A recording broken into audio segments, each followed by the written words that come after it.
Comenzamos con esta tercera jornada del 31 Seminario Internacional de Puertos, Vías Navegables, Transporte Multimodal y Comercio Exterior. Estamos en el Salón Mantilla, en el edificio Guardacostas de la Prefectura Naval Argentina. Aprovecho para hacer mi agradecimiento especial a la Prefectura que nos ha acompañado en estos 30 años. Todos los años hemos contado con la colaboración de la Prefectura. Encuentros, así que lo consideramos como parte del inventario del seminario, ¿no? Realmente contamos siempre con ellos y hemos hecho muchísimas cosas juntos y vamos a seguir en ese sentido. Mantilla, aquí en el segundo piso del edificio Guardia. Hemos tenido 2 jornadas precedentes con una gran participación de gente, una parte a nivel presencial, como estamos haciendo ahora, y de mucho mayor que nos está viendo por el canal de Global Ports en YouTube, sociales. Esto es algo que incorporamos a partir del cambio que llegó la pandemia. La pandemia nos obligó a trabajar en forma virtual. Encontramos una manera también de comunicarnos y de llegar a más amplios sectores. No perder en el momento de volver a la presencialidad. Es por eso que estamos haciendo este tipo de denominamos híbridos y que esta posibilidad de encontrar, ver que es realmente un momento importante y del seminario, ¿no? La posibilidad de verse cara a cara.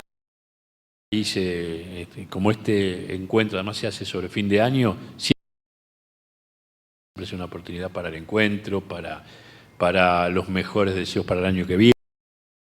Y eso está muy bueno. La virtualidad y agradecemos a todos los que están mirando en este momento y lo van a hacer seguramente durante los próximos días. Vamos a empezar justamente de la Argentina. Nos acompaña el prefecto Facundo Cerrón y el prefecto principal Rodolfo López. Luego vamos a tener una presentación especial de Oscar de Provip que seguramente llegará en unos minutos. Primero vamos a dar, él va a hablar del Sistema Nacional de Preparación y Contaminación por nocivas potencialmente peligrosas.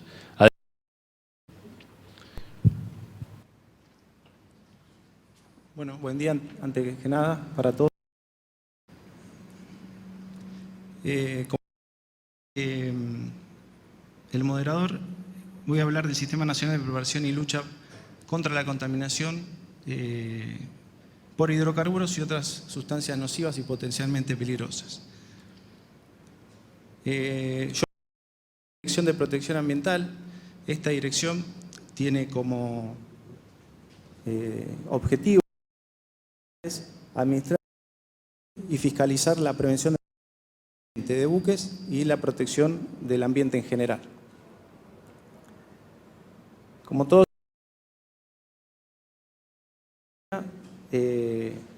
trae uno de esos riesgos es el riesgo potencial en lo que va, como lo que fue la marca, permiso, que se movieron alrededor de 40 millones de toneladas o sus derivados y 6.700.000 de esas toneladas fueron transferidas. Eso es un riesgo en cuanto bastante similar, habla alrededor de 35 millones de toneladas portuarias, involucra un riesgo asociado justamente a las sustancias nocivas líquidas. Nuestra Constitución 24, cuando fue reformada, el concepto de ¿sí? Incorporado La Carta Magna Nueva, lo que persigue es que todo un derecho a un ambiente sano, equilibrado, ¿sí?, apto para el desarrollo. Perdón, me están moviendo la presentación. Ahí está. Apto para el humano en las actividades, ¿sí?, pensando también en las generaciones venideras.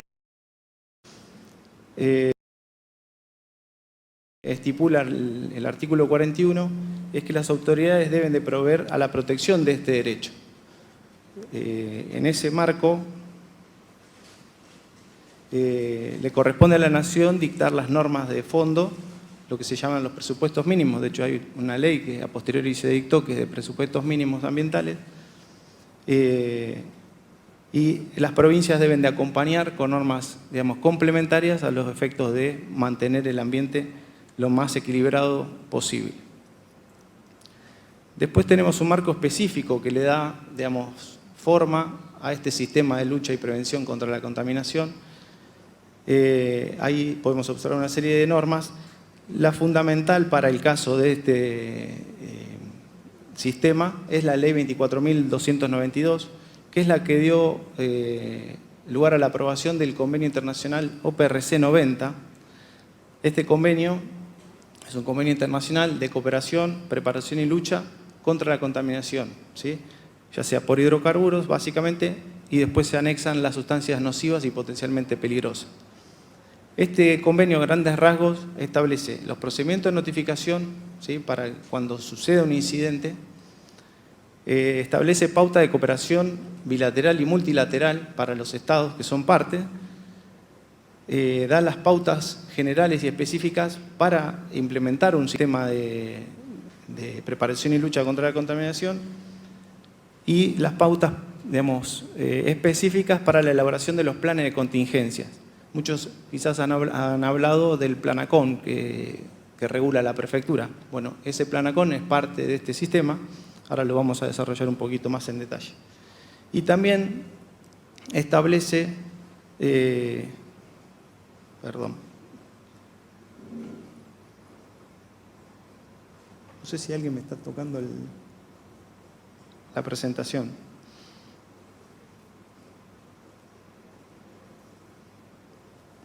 ¿Me puedo manejar desde acá? Gracias. Establece los programas de formación y capacitación, tanto para el personal propio de la prefectura como el personal que integra los distintos planes de contingencia de los que se denominan planes contribuyentes al plan nacional. Dijimos que el convenio fue aprobado o incorporado al marco normativo argentino en el año 90, el OPRC 90. En el año 98, el decreto 962 estableció que la Prefectura Naval Argentina es la autoridad de aplicación de dicho convenio. Da la posibilidad de la creación justamente del sistema de preparación y lucha contra los incidentes contaminantes. También da la posibilidad de celebrar acuerdos entre países a los efectos de solicitar ayuda internacional. Para el caso, nosotros tenemos un convenio en la República Argentina con la República Oriental del Uruguay, un convenio de prevención y lucha justamente para eventos en donde se vean involucradas sustancias derivadas, hidrocarburos o sus derivados, y sustancias nocivas y potencialmente peligrosas. De hecho, ese convenio data del año 90, su última actualización fue en el año 2013, y hay un hito, digamos, en donde se puso en práctica ese convenio, que fue en el año 97, en febrero del año 97, algunos quizás lo recuerden, fue el buque tanque San Jorge produjo un derrame de hidrocarburo que impactó en las costas del Uruguay. Bueno, en ese caso, la Prefectura Naval Argentina prestó asesoramiento y apoyo logístico y técnico con personal y medios en función de ese acuerdo preexistente, ¿sí? Ahí, digamos, lo que quiero remarcar es la importancia de los convenios internacionales cuando los ratifican los estados, que nos dan la posibilidad de celebrar estos acuerdos y, en este caso, combatir un derrame o un incidente contaminante que nadie quiere tener, obviamente. A su vez, el decreto estableció la presentación de los planes de emergencia y la obligación de informar. ¿Qué significa la obligación de informar? Que todos estamos obligados a informar un suceso contaminante, ya sea propio o ajeno, ¿sí? ¿Para qué? Para poder implementar el plan en sí. Bueno, le decía, el decreto da la posibilidad de implementar el Plan Nacional de Contingencia. Por lo tanto, la Ordenanza 8 del año 98 de la Dirección de Protección Ambiental de la Prefectura Naval Argentina da las normas y las pautas para poder implementar y crear el Plan Nacional de Contingencia, que muchos lo conocen como el Planacom. Esta ordenanza básicamente establece las políticas y responsabilidades, políticas nacionales y responsabilidades tanto del Estado, ¿sí?, como organismo administrador del plan, y de los administrados. La organización en general de la respuesta y las directrices para confeccionar los planes de los contribuyentes. Los contribuyentes, ya lo vamos a ver un poquito más en detalle, pero bueno, básicamente son las terminales portuarias, los buques, los oleoductos, las plataformas, etc. Dentro de esas directrices, en la ordenanza tiene un total de 25 anexos. Del anexo 15 al 21 establece cada tipo de directriz para cada tipo de escenario, ¿sí? No es lo mismo un plan de un buque que de una terminal portuaria. Dentro de la política nacional que establece la ordenanza, dice que las operaciones de control de derrame las puede llevar a cabo, o las debe de llevar a cabo, la empresa que es responsable del incidente, ¿sí?, la puede hacer con medios y personal propio o bien a través de una empresa contratada habilitada para tales fines. En el caso de que el causante de la contaminación, por sí o por tercero contratado, se efectúe la limpieza, la prefectura solamente asume el rol de contralor y supervisa las acciones. En el caso puede resultar que de esa supervisión resulte la inoperancia o la impericia de la gente que está efectuando las tareas, entonces la prefectura los notifica de tal acontecimiento y asume la conducción de las operaciones. El otro escenario posible es que el derrame sea de origen desconocido, que muchas veces inicialmente un derrame puede ser de origen desconocido hasta que se verifica el origen en sí. Entonces, en ese caso el Estado asume la conducción, la Prefectura Naval Argentina asume la conducción del incidente hasta tanto se pueda determinar de quién es el responsable. Digamos, esas son las variantes que establece la política del plan. ¿Cómo está organizado el plan en sí? A grandes rasgos, en función de la orgánica de la prefectura y del extenso territorio de nuestro país y de la jurisdicción de la prefectura, los planes están divididos en locales, zonales, el plan nacional en sí, ¿sí?, y los planes de los contribuyentes que hacen al plan. Todos son partes de este Plan Nacional de Contingencia. ¿Cuáles son los objetivos y los propósitos que persigue la ordenanza? Básicamente tener una respuesta rápida y ágil ante un incidente, ¿sí? Cuanto más rápido respondemos a un incidente, más fácil va a ser de sobrellevarlo y llegar a buen puerto. Y que podamos coordinar los esfuerzos ya sea del sector público como del sector privado, ¿sí? No nos olvidemos que cuando un incidente es de determinada envergadura, los recursos, ya sean técnicos o humanos, empiezan a escasear en el tiempo, ¿sí? Entonces tenemos que administrarlo de la mejor manera posible. ¿Quiénes estamos obligados a cumplir? En primera instancia, la prefectura, porque está obligada por la ley a organizar el Plan Nacional de Contingencia. Después los buques, las terminales petroleras y quimiqueras, los puertos, las plataformas de exploración y exploración, las monoboyas y los oleoductos costeros. Todos ellos están contemplados en los diferentes anexos que les mencioné que tiene la ordenanza. ¿Cómo está configurada? En línea general la respuesta tiene 3 etapas: la etapa de evaluación, la etapa de alerta y la etapa de ejecución. La evaluación siempre es en el ámbito local, ¿sí? Hablábamos de planes locales, zonales y el nacional. La evaluación siempre es en el ámbito local. Cuando se toma conocimiento de un acaecimiento, ya sea la navegación o portuario, simultáneamente se empieza con la etapa de alerta, que es a todos los niveles, y se avisa no solamente cuando se produjo un incidente, sino cuando hay una probabilidad de que esto ocurra, ¿sí? Una vez que entra la etapa de ejecución, depende del nivel en el que estemos trabajando, eso es sucesivo y gradual. Si se confina en un nivel o se atiende con una respuesta local, sería lo ideal, y si el incidente es de mayor envergadura, va a entrar la etapa zonal y la nacional, llegado el caso que sea necesario. La prefectura, como le decía, en la ejecución puede cumplir dos roles: efectuar las tareas o supervisar, llegado el caso que sepamos bien de quién es el origen o dónde es el origen del derrame. En función de la orgánica de la prefectura, y para poder dar una respuesta acabada de acuerdo a la problemática de los puertos, tiene unidades de primera intervención en emergencia, que internamente las denominamos estaciones de salvamento, incendio y protección ambiental, en donde hay personal mínimo capacitado para atender cualquiera de las intervenciones ambientales con recursos técnicos. Como dije, es un primer escalón de respuesta. Cuando el incidente supera la capacidad de respuesta local, va a intervenir el plano, digamos, zonal o el nivel zonal, en donde una prefectura de zona, pues la prefectura está dividida en zonas, puede administrar los recursos que están dentro de su zona. O sea, dentro de una prefectura de zona puede haber 2 o 3 estaciones de salvamento.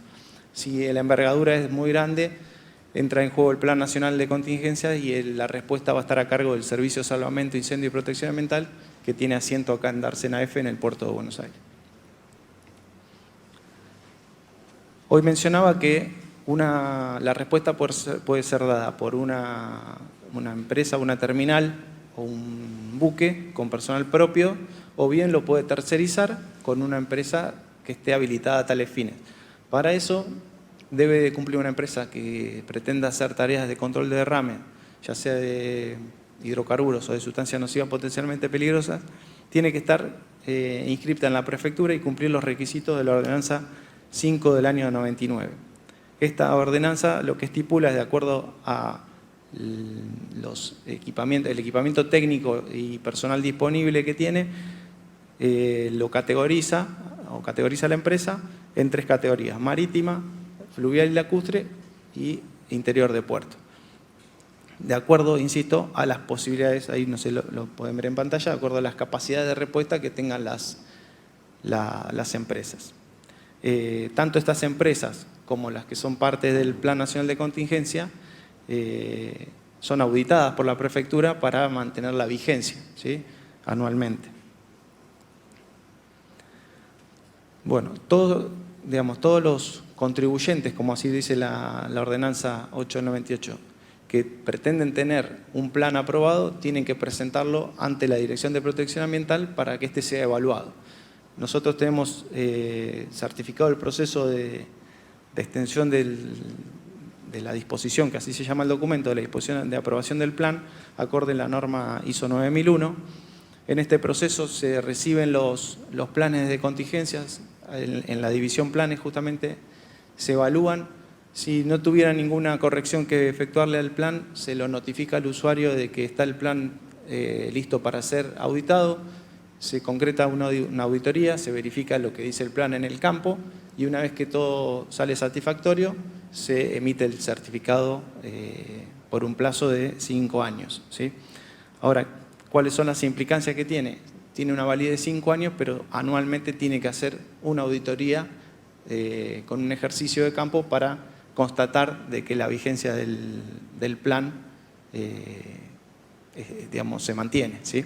Si no ocurriera eso, se retira el documento y pierden la habilitación que la ordenanza le da. Hoy en día, ya hace unos años, la dirección viene trabajando, todos estos planes eran en soporte papel, ¿sí? Es un bibliorato, una carpeta con determinada información que puede variar de acuerdo a la problemática de la terminal o el buque en cuanto a su volumen. Hoy en día ya estamos trabajando, gracias al sistema de gestión documental electrónica, toda vez que un usuario presente la renovación o la actualización de un plan sin que éste haya vencido en su plazo, ya se lo obliga a presentar mediante el trámite a distancia, ¿sí? Con eso, obviamente, estamos reduciendo el volumen de uso de papel y es mucho más ágil en la dinámica del análisis del expediente al ser virtual, porque antiguamente, pongamos un ejemplo, un plan que venía de la prefectura de Ushuaia, venía físicamente el plan hasta acá, hasta el edificio guardacosta, al 4º piso, se lo analizaba y se devolvía ese plan, iba por correo. La dilación de tiempos es importante en ese caso, entonces hoy en día mediante la tramitación a distancia se hace todo mucho más ágil. En la actualidad, esto es a la fecha del día de hoy, tenemos esa cantidad de planes que ven ahí por empresas, por buques, por las empresas prestadoras y los zonales y locales que son propios de la prefectura, y están digitalizados en esos porcentuales, ¿sí?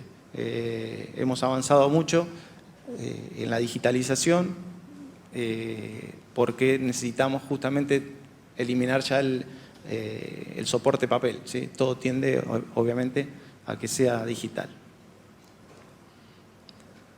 Bueno, yo hoy comencé hablando mi presentación del concepto o de la incorporación del concepto de desarrollo sustentable a la Constitución Nacional. El desarrollo sustentable es un objetivo que se persigue, ¿sí? A nivel, digamos, del Estado y como sociedad. Muchos han escuchado hablar de la responsabilidad social empresarial en función de esto, de los objetivos que tienen cada una de las empresas privadas, pero también hay que hablar del proceso de formación de la ciudadanía en general, ¿sí? En pos de alcanzar ese objetivo de desarrollo sustentable. Como siempre se dice, el ambiente o el medio ambiente es uno solo y requiere del compromiso de todos para poder alcanzar ese objetivo. De mi parte, muchas gracias por la atención. Muchísimas gracias, prefecto Facundo Cerrone. Le vamos a dar la palabra ahora al prefecto Rodolfo Lorenzo. Él nos va a hablar del Estado Rector e inspecciones extraordinarias en la hidrovía Paraná-Paraguay. Adelante, por favor. Les recuerdo, antes que hable, que hoy estamos haciendo una visita al Contrase de la prefectura cuando terminamos acá, tipo 2 de la tarde. Los que estén interesados y no se hayan anotado, por favor, en el break, en la pausa, háganlo saber, así disponemos para hacer esa visita. Adelante, entonces. Bueno, ante todo, buenos días a todos. Yo soy el prefecto principal, Rodolfo Alberto Lorenzo, encargado de la División Control de Buques para el Estado Rector de Puerto. Bueno, para hablar un poco de lo que es la División Control de Buques, las prescripciones del Acuerdo Latinoamericano que entraron en vigor en el año 1993, necesitaban crear y ejercer el cumplimiento de todos los convenios internacionales mediante la creación de la División Control de Buques dentro del ámbito del Departamento Seguridad de la Navegación, dependiente de la Dirección de Policía de Seguridad de la Navegación. Este órgano responsable es el encargado del asesoramiento y coordinación de todas las supervisiones a nivel nacional que realizan los inspectores de Estado Rector de Puerto dentro del ámbito jurisdiccional de la Prefectura Naval Argentina. A su vez, el señor Prefecto Nacional Naval, mediante el dictamen de la Disposición Permanente 2 del 2009, estableció el ejercicio de la jurisdicción del Estado Rector de Puerto en lo que son los convenios internacionales mediante la responsabilidad de las prefecturas de zona y dependencias jurisdiccionales. El control que hace la División Control de Buques se divide en 2 divisiones, lo que es las inspecciones por el Estado Rector de Puerto y las inspecciones extraordinarias a buques de bandera extranjera. Para entender un poco lo que es el Estado Rector de Puerto,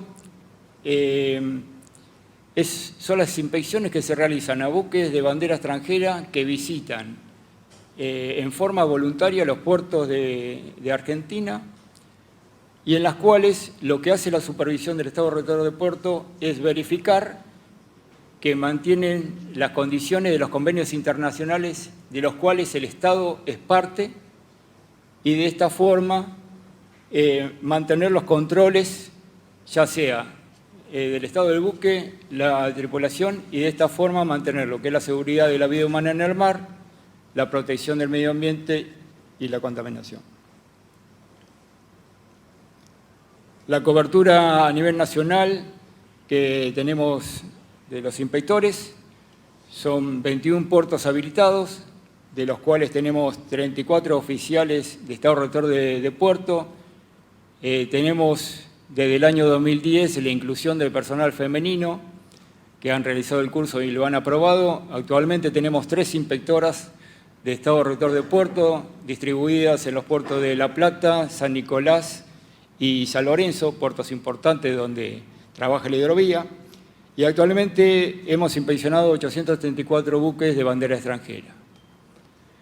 Para saber un poco por qué surge el Estado Rector de Puerto, es porque la seguridad y la protección no eran eficientes, no eran las adecuadas, había inspecciones y reconocimientos que no tenían ese nivel que debían tener acorde a las supervisiones que se realizaban.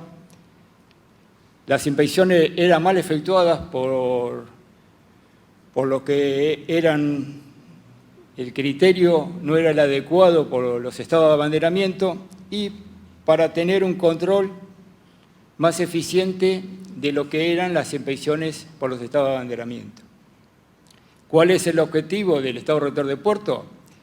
Era detectar lo que eran los buques subestándar, tratar de realizar una red de información en el cual tengamos el historial del buque, después tener también una red de información en el cual podamos saber los datos fehacientes del buque, los armadores, las clases y cualquier historial que necesitemos del buque.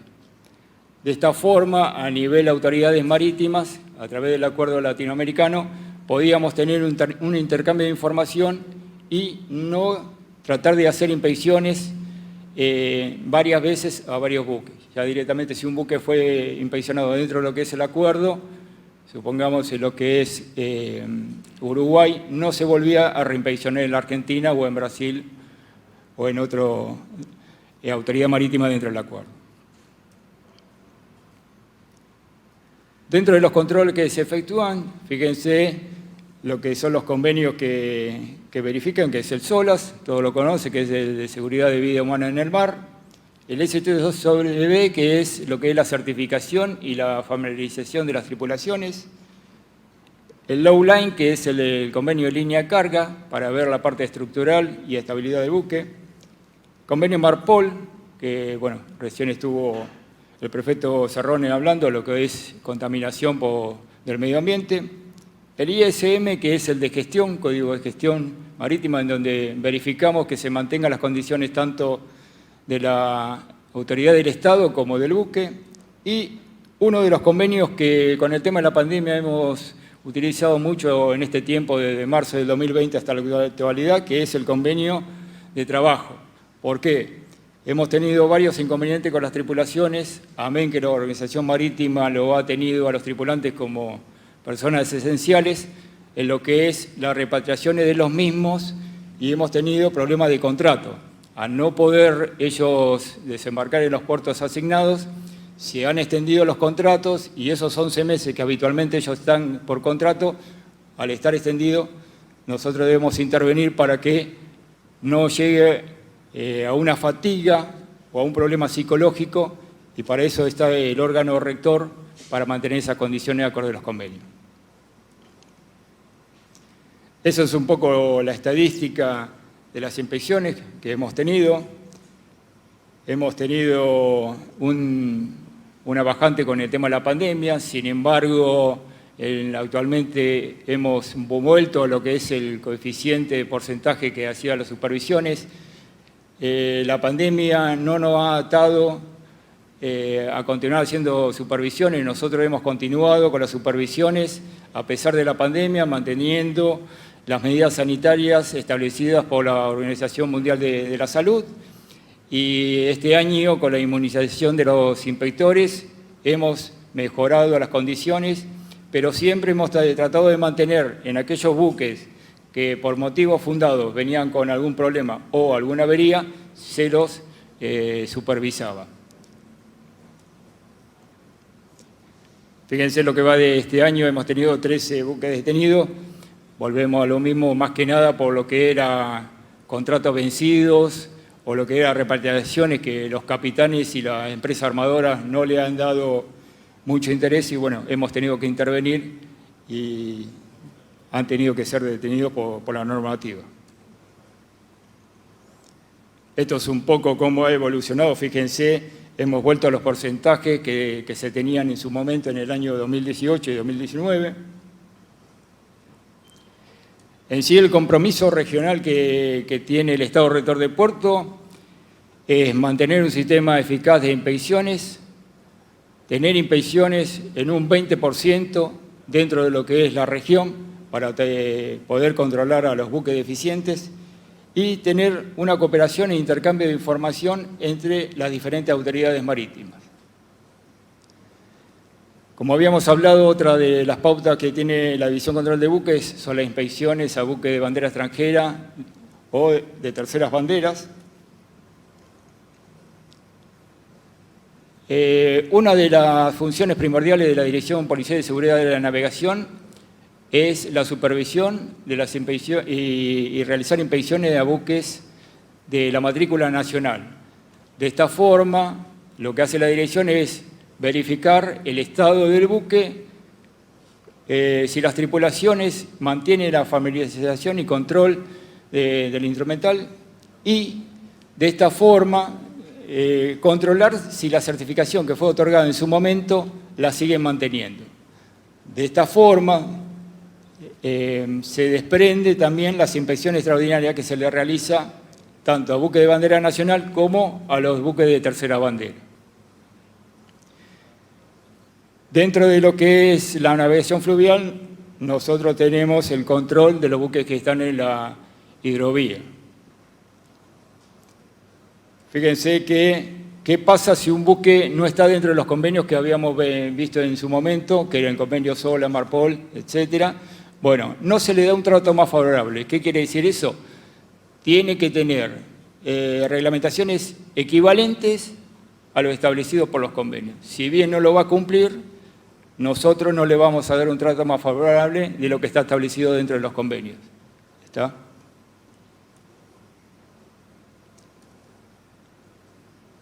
Bueno, ahí está un poco lo que es el troncal fluvial de la hidrovía. Nace en Puerto Cáceres, en Brasil. Allá en el kilómetro son 3.442 kilómetros. Y finaliza lo que es el puerto de Nueva Palmira, en la República Oriental del Uruguay. El acuerdo de la hidrovía fue firmado en el año 94 por 5 países como Argentina, Bolivia, Brasil, Paraguay y Uruguay. En sí el acuerdo estableció una fluidez en lo que era la navegación, manteniendo las condiciones de los buques de la tripulación y a su vez mejorar lo que era el comercio exterior e interior.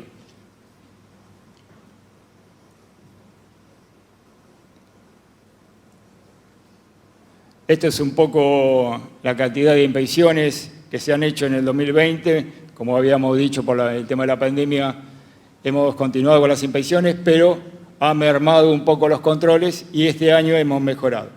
Fíjense que lo que ha incrementado son la cantidad de detenidos. El año pasado tuvimos 9 buques detenidos de tercera bandera y hoy estamos teniendo 30. Más que nada los inconvenientes que hemos tenido en la hidrovía ha sido por varaduras, por la merma de caudal que ha tenido la parte fluvial y problemas en lo que es la plata propulsora de los remolcadores o problemas en las barcazas. Esto es un poco la estadística que tenemos por bandera, cada buque. Fíjense que Paraguay es el que mayor cantidad tiene, pero hay que tener en cuenta que Paraguay, la mayor flota, sea de remolcadores de barcazas que navega lo que es la hidrovía, es de ellos. O sea que eso no quita de que sea el de que mayor caudal comercial tiene.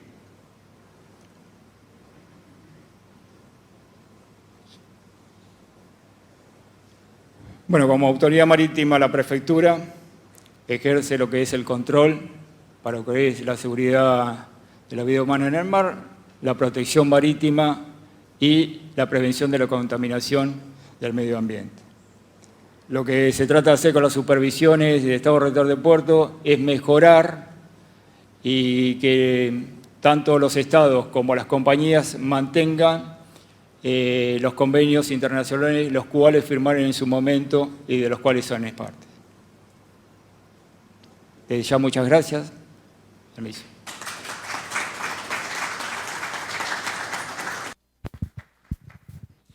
Muchas gracias por su presentación.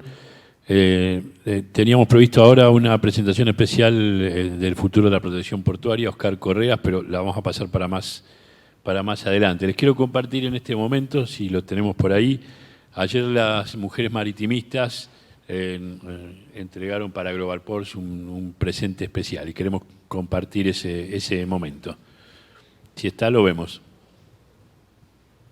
Bueno, continuando con el 31 Seminario de Puertos, Vías Navegables, Transporte Multimodal y Comercio Exterior, hoy nos es muy grato la visita de las mujeres maritimistas y aparte parte del grupo de mujeres también que forman parte del Centro de Patrones. Así que muy gustosos de que estén presentes y agradecidos. Silvia, te doy la palabra porque creo que tenés algo para Global Port, por favor. Bueno, buenas tardes. Realmente muy contentas de estar acá. Nosotros saben que Mujeres Maritimistas es un foro de mujeres maritimistas que fue creado hace 6 años, conformado por mujeres dedicadas en el rol de transporte, la industria naval, la logística, el turismo fluvial y marítimo. Y realmente queríamos estar presentes en esta ocasión para agradecer a Global Port el reconocimiento, la participación y la confianza que han depositado en Mujeres Maritimistas desde su creación hasta la fecha. No fue fácil para nosotras durante todos los años que estamos en la industria naval, como Paloma en la parte armatorial, cumplir nuestro rol de mujer y lograr un espacio. Y realmente ustedes nos han acompañado para eso. Entonces, instaurar el sector en todos los ámbitos, defender la industria nacional, el transporte marítimo y fluvial de la República Argentina y estar tan comprometidos como lo han demostrado tanto Ariel como vos, Gustavo, les queríamos agradecer y por eso queremos hacer la entrega de un presente donde Ariel, voy a leer el texto de la placa. Mujeres de la actividad del transporte, la industria naval, turismo fluvial y marítimo, gremial y comercio exterior, agradecemos en nombre de Mujeres Maritimistas con jurisdicción de Misiones hasta Ushuaia el acompañamiento de Global Port desde nuestra Constitución a la fecha. Bueno, muchísimas gracias, Silvia. Bueno, muchísimas gracias a ustedes por estar presentes aquí en el seminario, como lo vienen haciendo desde la creación, ¿eh? Realmente para nosotros es muy importante poder seguir viendo cómo va creciendo la participación de las mujeres en esta actividad, una actividad que, lo decimos siempre, ¿no? Ha sido siempre muy cerrada, muy machista en ese sentido, y últimamente se está abriendo a la participación femenina, como lo vimos también con el panel que hicimos con varias mujeres que están al frente de puertos, lo cual me parece que refresca la actividad, y en ese sentido, desde ya que cuenten con nuestro apoyo para seguir difundiendo todo lo que hacen y todo lo que vayan avanzando, porque creo que lo que está pasando con las mujeres en general en la sociedad, no solamente en el sector portuario, está cambiando el mundo, está cambiando y está trayendo un aire fresco y está haciendo algo que el mundo necesita. Ya no es una cuestión simplemente de la cuestión de género, ¿no? Hay que cambiar, hay que adaptarse a lo nuevo, hay que pensar el mundo de una manera diferente y la mujer puede, en ese sentido, aportar muchísimo. Así que lo poquito que nosotros podamos hacer con eso, estamos contentos y les agradecemos mucho que se hayan acercado aquí con este presente. Muchas gracias.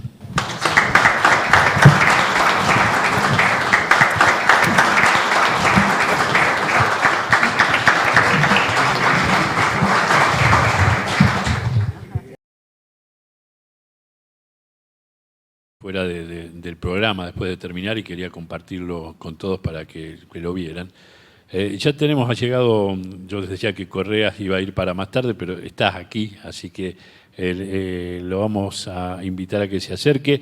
Vamos a una pausa, de paso vemos quiénes nos están apoyando y quiénes son los que hacen posible que este seminario se haga año a año, ¿no? Que son nuestros auspiciantes, nuestros anunciantes, los que nos acompañan no solamente en el seminario, sino también en todas nuestras publicaciones, en nuestra revista Buen Puerto y en el anuario portuario y marítimo, que hacemos ya desde hace 40 años.